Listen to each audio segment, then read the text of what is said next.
Assalamualaikum warahmatullahi wabarakatuh. Waalaikumsalam warahmatullahi wabarakatuh. Sebelumnya, izinkan kami berpresentasi. Kuliah Unsia pagi-pagi, siangnya ke Jakarta. Cakep. Pastinya.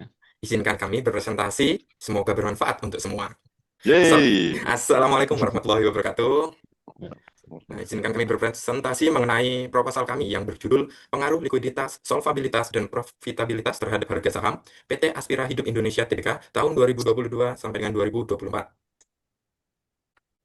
Anggota kelompok kami yang pertama, Ada saya, mohon izin Bu, nama saya Dika Arianto, NIM saya 2403010202860. yang kedua, Selanjutnya ada, Revan Galalan Renalvi, saya sendiri untuk NIM-nya 24030102099. Kemudian yang ketiga, Ada saya, perkenalkan Bu, saya Syahibah Akmalul Alfarizi dengan NIM 240301020842.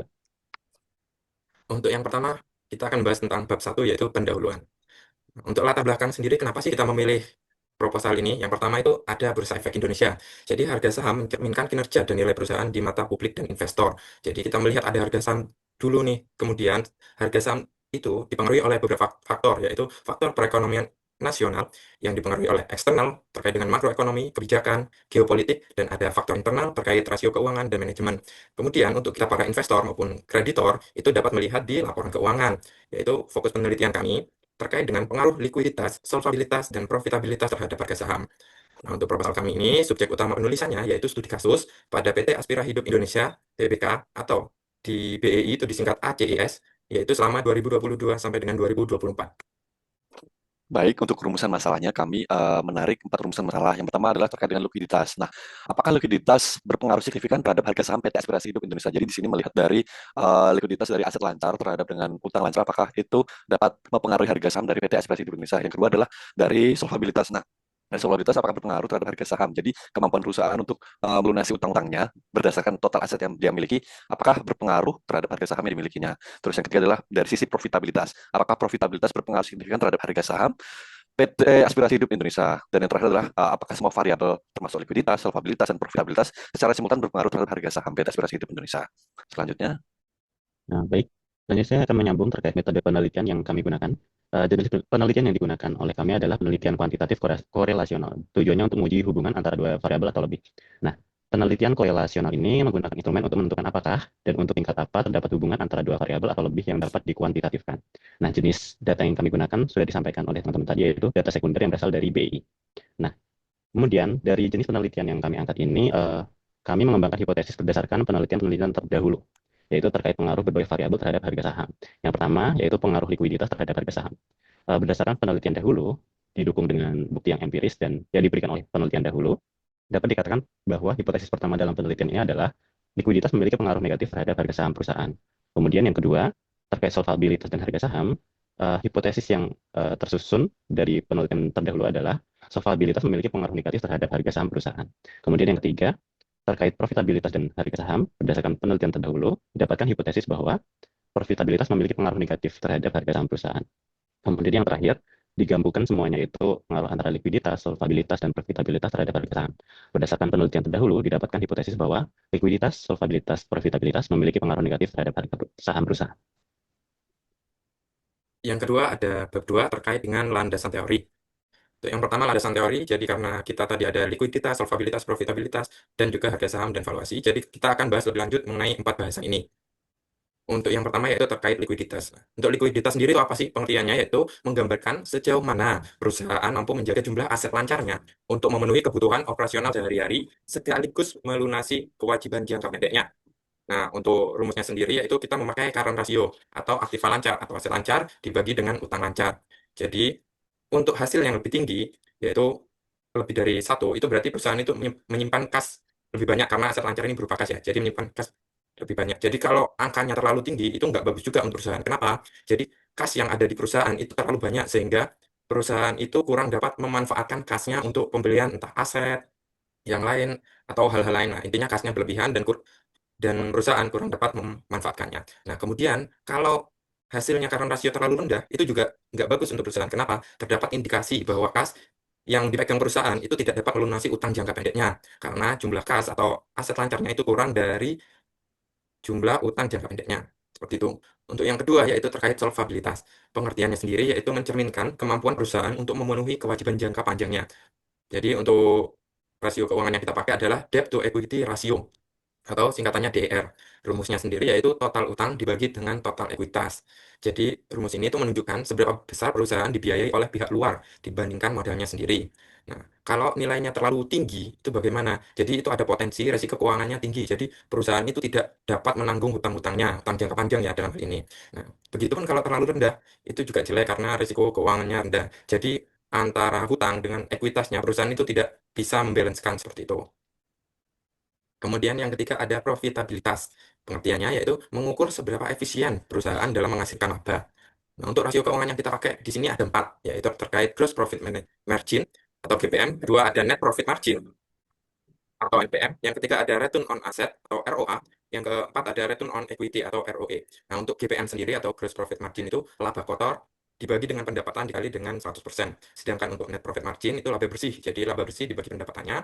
Kemudian terkait dengan return on asset itu laba bersih dibagi dengan total aset kali 100%. Return on equity yaitu laba bersih dibagi dengan ekuitas.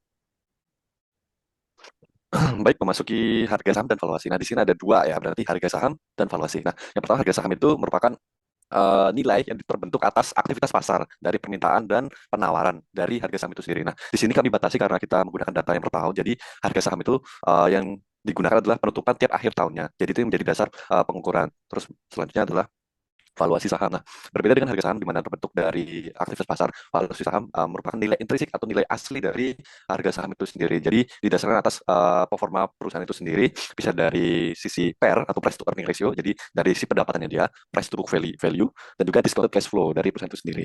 Selanjutnya,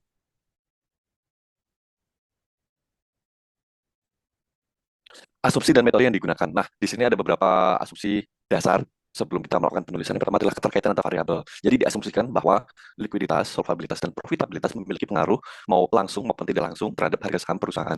Berikutnya adalah stabilitas lingkungan eksternal. Diasumsikan bahwa lingkungan ekonomi dan industri selama kami melakukan penelitian yaitu 2022 sampai 2024 dianggap cukup stabil sehingga tidak terlalu mempengaruhi secara ekstrim hubungan antara variabel yang diteliti. Terus yang ketiga, relevan dan representatif. Asumsi ini, jadi data keuangan yang dikeluarkan oleh PT Aspirasi Hidup Indonesia TBK pada periode 2022 hingga 2024 itu dianggap valid, lengkap, dan representatif atau mewakili sesungguhnya kondisi perusahaan senyata-nyatanya. Seperti itu. Terus yang terakhir adalah asumsi investor yang rasional. Di sini diasumsikan bahwa investor bereaksi terhadap perubahan kinerja keuangan. Jadi harga saham itu mencerminkan kegiatan pasar, permintaan, dan penawaran secara real, sehingga harga saham mencerminkan informasi dari rasio-rasio keuangan itu sendiri. Terus untuk metode yang digunakan, metode yang digunakan tulis dalam slide ini adalah metode regresi linear berganda dan beberapa alat bantu yang digunakan seperti Microsoft Excel dan SPSS. Berikut. Selanjutnya, kami akan menyampaikan teknik pengolahan data yang akan kami gunakan. Pengolahan data merupakan tahap penting dalam penelitian kuantitatif karena pengolahan data ini berfungsi untuk mengubah data mentah menjadi informasi yang bisa dianalisis secara statistik. Nah, data yang digunakan dalam penelitian ini bersifat kuantitatif sekunder, seperti yang sudah saya sebutkan tadi, yaitu diperoleh dari laporan keuangan dan harga saham PT Aspirasi Hidup Indonesia TBK selama tahun 2022 hingga tahun 2024. Nah, data ini kemudian akan diolah menjadi rasio-rasio keuangan yang relevan, seperti yang sudah disampaikan teman-teman saya tadi. Nanti untuk mengukur likuiditasnya, kemudian solvabilitasnya, dan profitabilitasnya, kemudian akan dicari tahu pengaruhnya terhadap harga saham. Nah, setelah itu baru akan dilakukan tabulasi dan pemeriksaan data. Nah, proses pengolahannya bagaimana? Ada beberapa tahap. Yang pertama tentu pengumpulan data sekunder dari laporan keuangan yang dipublikasikan di situs resmi Bursa Efek Indonesia dan situs resmi perusahaan. Kemudian yang kedua, menghitung rasio keuangan berdasarkan formula standar akuntansi dan keuangan. Kemudian yang ketiga, baru dilakukan tabulasi data dalam format Microsoft Excel atau SPSS, perangkat statistik lainnya, agar mudah diinput dan dianalisis. Kemudian yang keempat, baru dilakukan pemeriksaan data untuk memastikan nggak ada data yang hilang, salah input, atau data yang menyimpang secara ekstrim. Nah, pengolahan data yang baik seharusnya memenuhi prinsip validitas, reliabilitas, dan objektivitas agar hasil penelitian dapat dipercaya. Kemudian lanjut. Nah, kemudian kami juga menyampaikan teknik analisis data yang akan kami gunakan. Nah, analisis data ini bertujuan untuk menguji pengaruh variabel bebas, yaitu likuiditas, solvabilitas, dan profitabilitas terhadap variabel tingkat, yaitu harga saham. Nah, penelitian ini menggunakan analisis regresi linear berganda, karena melibatkan lebih dari satu variabel independen untuk memprediksi satu variabel dependen. Nah, langkah-langkah yang kami gunakan untuk analisis data ini, yang pertama yaitu uji asumsi klasik. Uji asumsi klasik ini perlu dilakukan sebelum melakukan uji regresi, untuk memastikan bahwa data yang kami kumpulkan itu memenuhi syarat-syarat analisis regresi linear berganda. Nah, uji asumsi klasik ini ada beberapa jenis. Yang pertama, uji normalitas untuk melihat apakah data berdistribusi normal. Kemudian uji multikolinearitas untuk mengetahui apakah terjadi korelasi tinggi antar variabel independen. Kemudian uji heteroskedastisitas untuk menguji apakah terjadi ketidaksamaan varians dari residual datanya. Kemudian uji autokorelasi untuk mengetahui atau mendeteksi adanya korelasi antara residual yang ada di datanya. Nah, kemudian baru kita masuk ke analisis regresi linear berganda. Regresi linear berganda ini digunakan untuk mengetahui pengaruh simultan dan parsial dari variabel independen dan variabel dependennya. Nah, rumus umum yang digunakan yaitu seperti yang tertera di PPT. Y sama dengan alfa ditambah beta 1 dan X1 dan seterusnya. Di mana Y itu adalah variabel dependennya atau harga saham. Baru diikuti dengan X itu adalah current ratio-nya, karena kan tadi kita mau mengukur likuiditas menggunakan current ratio. Kemudian X2-nya adalah debt to equity ratio, itu untuk mengukur solvabilitas. Dan yang ketiga harusnya ada 4, yang salah satunya termasuk return on equity, yaitu untuk mengukur profitabilitas. Nah, sedangkan alfanya adalah konstanta dan betanya adalah koefisien regresi. Kemudian diakhiri dengan ditambah juga dengan error term-nya. Nah, regresi linear berganda ini sangat efektif untuk menganalisis hubungan sebab akibat antar satu variabel dependen dengan beberapa variabel independen yang diasumsikan berhubungan secara linear. Kemudian baru tahap ketiganya adalah melakukan uji signifikasi statistik, di mana bisa dilakukan 3 pengujian. Yang pertama uji T atau uji parsial untuk mengetahui pengaruh masing-masing variabel independen terhadap variabel dependen secara terpisah. Kemudian uji F untuk mengetahui apakah variabel independen secara bersama-sama berpengaruh terhadap variabel dependen. Kemudian yang terakhir koefisien determinasi itu untuk mengukur seberapa besar variabel independen mampu menjelaskan variabel dependen. Nah, baru terakhir adalah menginterpretasikan hasilnya. Setelah didapatkan hasil regresif, kami akan menginterpretasikan arah hubungan dan tingkat signifikansi pengaruh masing-masing variabel terhadap harga saham. Izin saya ulangi untuk yang selanjutnya yaitu terkait bab 3, yaitu implementasi metode dan usulan. Nah, untuk bab ini, kita tadi kan sudah dijelaskan sama rekan-rekan juga, akan menggunakan analisis uji regresi linear berganda. Dan untuk datanya dilakukan secara, kita memilih yaitu time series, yaitu 2022 sampai dengan 2024. Untuk yang pertama yaitu uji statistik deskriptif. Jadi metode ini untuk meringkas, mengatur, dan menyajikan data dalam bentuk yang lebih mudah dipahami.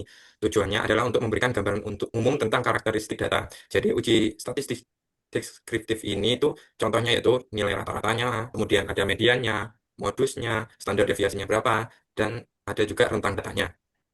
Untuk yang kedua yaitu uji asumsi klasik, seperti yang sudah dijelaskan rekan saya sebelumnya. Jadi uji asumsi klasik ini yaitu persyaratan statistik yang harus dipenuhi pada analisis regresi linear berganda. Jadi uji asumsi klasik bertujuan untuk mengetahui apakah model regresi yang digunakan sudah terbebas dari penyimpangan asumsi dan memenuhi ketentuan untuk digunakan uji regresi berganda. Nah, untuk uji asumsi klasik ini, saya ulangi lagi. Jadi ada uji normalitas, kemudian ada uji multikolinearitas, kemudian yang ketiga ada uji heteroskedastisitas, yang keempat ada uji autokorelasi. Selanjutnya ada uji regresi linear ganda yang kita gunakan, yaitu merupakan model regresi yang melibatkan lebih dari satu variabel independen. Dalam hal ini kita ada 3 untuk variabel independennya. Kemudian analisis regresi linear berganda dilakukan untuk mengetahui arah dan seberapa besar pengaruh variabel independen terhadap variabel dependennya. Jadi untuk hal ini ada 3 tadi variabel independen, yaitu terkait dengan profitabilitas, solvabilitas, dan kemudian yang terakhir adalah likuiditas. Untuk terhadap variabel dependennya yaitu harga saham.